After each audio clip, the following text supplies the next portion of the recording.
तो कहते हैं हमारे जीवन में जो भी होता है वो पहले से ही लिखा हुआ होता है, और जो भी होता है वो अच्छे के लिए होता है। लेकिन 2017 में मेरे साथ कुछ ऐसी चीज हुई जिसे मैं अच्छा तो क्या बहुत ही डरावना कहूँगा। ये बात है सन 2017 की। मई का महीना था, तारीख थी 16। एक ऐसी काली रात जो मेरे जीवन में हमेशा याद रहेगी। तो नमस्कार सभी का, मैं पीयूष शुक्ला आप लोगों को कहानी सुनाने के लिए उपस्थित हो। एंड तक रहना, कहानी डरावनी होने वाली है। तो भाई मैं मेरे गांव में था और 16 मई की ये बात है। अच्छा, मई का महीना जब आता है तब गेहूं की फसल कट चुकी हुई होती है। मतलब खेतों में दूर दूर तक सिर्फ सन्नाटा होता है, कोई फसल नहीं होती है, खाली होता है सब कुछ। तो 16 तारीख को शाम होते ही मेरे जहन में एक बात आई कि क्यों ना आज ट्यूबवेल में चल करके सोते हैं। और मैंने डिसाइड कर लिया कि हाँ, आज रात ट्यूबवेल में ही सोएंगे। 9:30 के आसपास खाना वाना खाकर मैं मोबाइल हाथ में लेता हूँ, हेडफोन पहनकर मैं ट्यूबवेल के लिए निकल जाता हूँ। मेरे गांव वाले घर से ट्यूबवेल कोई 2 किलोमीटर की दूरी पर था। 10 मिनट के अंदर मैं ट्यूबवेल भाई पहुंच जाता हूँ। ट्यूबवेल पहुंचते ही मैंने एक रूम बना हुआ था वहाँ पे, और मैं दरवाजे के अंदर गया, डोर बंद किया, खटिया लेकर के सीढ़ी के रास्ते मैंने छत पर खाट लगाई, बिस्तर लगाया। ऑब्वियसली मैं ऊपर सोने वाला था, गर्मी का महीना, छत में सोने की प्लानिंग थी। खटिया वटिया लगा के भाई छत वाला भी दरवाज़ा मैंने कर दिया बंद। एक लोटा पानी में पहले ही ला कर रख लिया था रात के लिए।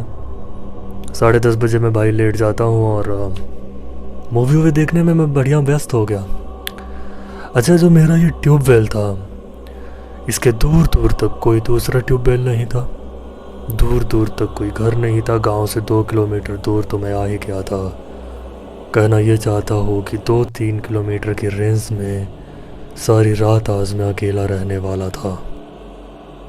लेकिन क्योंकि अपना गांव है, अपना खेत है, तो कोई डरने वाली बात थी नहीं।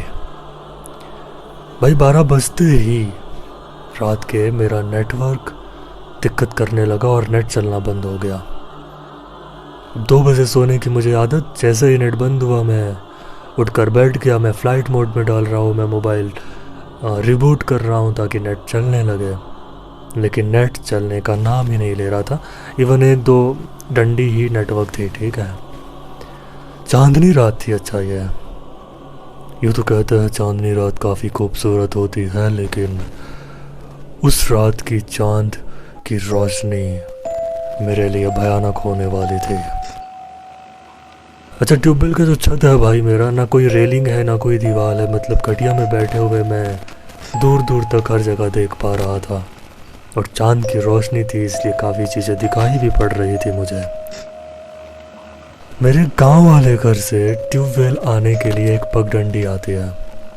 पगडंडी मतलब एक पतली सी रास्ता जिस पे आप पैदल चलते हो। यही पगडंडी आगे जाकर के दूसरे गांव को भी जोड़ती है। लेकिन दूसरे गांव के पहले एक बागीचा पड़ता है, और इस बागीचे की कहानियाँ हम बचपन से सुनते आए थे, जो कि बहुत ही डरावनी थी। भाई बहुत पहले इस बागीचे में डकैतों ने एक ही परिवार के 12 लोगों का बेरहमी से कत्ल कर दिया था, और तब से कोई भी राहगीर दूसरे गांव जाने के लिए इस पगडंडी का इस्तेमाल नहीं करता भाई। जबकि मेरे गांव से दूसरा गांव इन दोनों को जोड़ता है ये रास्ता, और सिर्फ 3-4 किलोमीटर में ही आप गांव पहुंच जाते हो। लोगों के अंदर इतनी दहशत इस बागीचे की कि लोग 12 किलोमीटर घूम करके गांव जाना पसंद करते थे इंस्टेड ऑफ उस पगडंडी से जाना। दिन के उजाले में भी भाई कोई जाता नहीं था। बता क्यों रहा हो ये सब? आगे समझ जाओगे।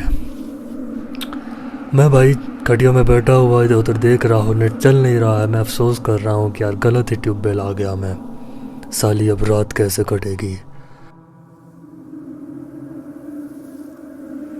तभी मेरी नज़र पड़ती है कि बागीचे के साइड से दूर एक औरत पगडंडी पर चलकर गांव की तरफ आ रहे थे। ये देखते ही मेरे रोंगटे मानो खड़े होने लगे थे, क्योंकि दिन के उजाले में भी कोई उस बागीचे को पार करके आने की हिम्मत नहीं करता था। अभी तो फिर भी रात के 12:30 बज रहे थे। आखिर ये औरत कौन थी? मेरे जहन में कई सारी चीज़ें चल रही थी भाई उस वक्त, कि इतने रात में किसी का मेहमान भी आता नहीं है, ये किसी की मेहमान नहीं हो सकती है। 12:30 बजे रात एक औरत आके बागीचे साइड जाएगी क्यों, ये औरत कौन है, वगैरह वगैरह मेरे जहन में चल रहा था। और मैं ये सारी चीज़ें देख रहा हूँ क्योंकि चांदनी रोशनी में सब कुछ दिखाई दे रहा था। बहुत धीरे धीरे आ रही है, ठीक है, अपेक्षाकृत बहुत धीरे चल रही है, जैसे एक कदम बहुत ही धीरे धीरे रख रही है, और मैं लगातार उसे देख रहा था। धीरे धीरे करते हुए ये मेरे ट्यूबवेल के नज़दीक आ गई थी, और ये कंफर्म हो गया था कि ये एक औरत है। इसने साड़ी पहन रखी थी, सर पे पल्लू था, और धीरे धीरे ये मेरे ट्यूबवेल मतलब जस्ट मेरे सामने वो पगडंडी, मैं छत पे बैठा हुआ देख रहा हूँ, 10 कदम की दूर पे वो पगडंडी ये सामने से होकर के गुजरती है। कोई भी औरत होती रात के इस पहर, अगर वो दूसरे गांव से इस गांव आ रही होती और वो मुझे छत में बैठा हुआ देख करके ज़रूर टोकती, लेकिन ये ऐसे सामने से गुजर गई जैसे मैं वहाँ था ही नहीं। मैं बस इसे देख रहा हूँ। भाई ये मेरे प्रॉपर्टी से 10 कदम आगे गई होगी और फिर ये वापस मुड़ती है। वापस लौट करके ये मेरे खेत के अंदर आई, 4-5 कदम आकर के ये बैठ गई ज़मीन में। लिटरली ये आके बस बैठ गई, ठीक है।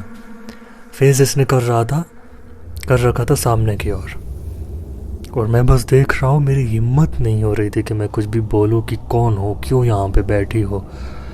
भाई ये बैठ गई, मैं इसे देख रहा हूँ। थोड़ी देर बैठी थी, फिर ये अचानक ही कुछ बोलने लगे। अब इसकी लैंग्वेज मुझे बिल्कुल भी समझ नहीं आई, जबकि इसकी आवाज़ बिल्कुल स्पष्ट कानों में आ रही थी। ये कुछ बड़बड़ा रहे थे, और बड़बड़ाते बड़बड़ाते अचानक ही ये बहुत ही अजीब तरह से रोने लगती है। भाई बहुत ही अजीब आवाज़ थी, वो रोना सुन करके कोई भी चीखने लगेगा।